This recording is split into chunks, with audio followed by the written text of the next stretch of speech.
Les histoires du Ramadan, jour 10, partagées. Nous sommes le 10e jour depuis le début du mois de Ramadan. Et alors que le mois s'est déjà bien installé et que nos estomacs se sont habitués à se restreindre, le soleil se couche lentement derrière les habitations, illuminant le ciel d'une teinte orangée. Ce soir-ci, les enfants du quartier se rassemblent dans un parc pour participer à l'iftar, organisé par la mosquée. L'air est empli d'excitation à l'idée de partager ce repas ensemble, et l'arôme alléchant des mets préparés avec amour par les membres de la communauté empreint l'atmosphère. Parmi ces enfants, il y a Moussa, un garçon au cœur généreux. Il se mêle aux autres enfants qu'il connaît bien avec un sourire chaleureux, heureux de participer à cette belle soirée avec ses copains.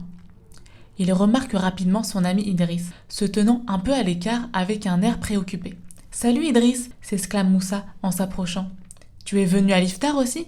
Idriss hoche la tête, mais son expression reste soucieuse. « Oui, mais je n'ai rien à partager. Mes parents sont rentrés tard du travail et je n'ai pas pu emporter quelque chose. Je me sens gênée d'être ici en n'ayant rien à partager avec vous. » « Ne t'en fais pas Idriss, nous sommes ici pour partager bien plus que des plats.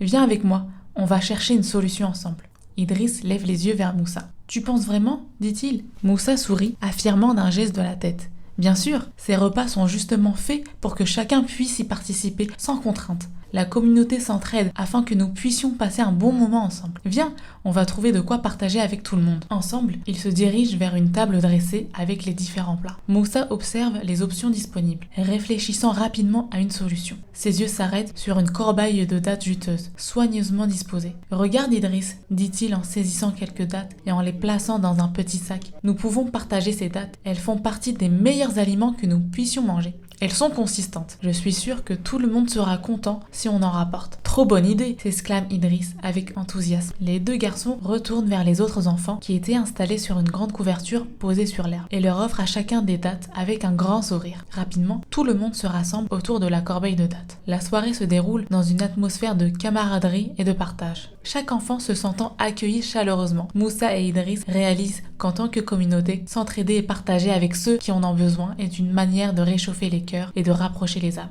Moussa et Idriss réalisent qu'en tant que communauté, s'entraider et partager avec ceux qui en ont besoin est une manière de réchauffer les cœurs et de rapprocher les âmes.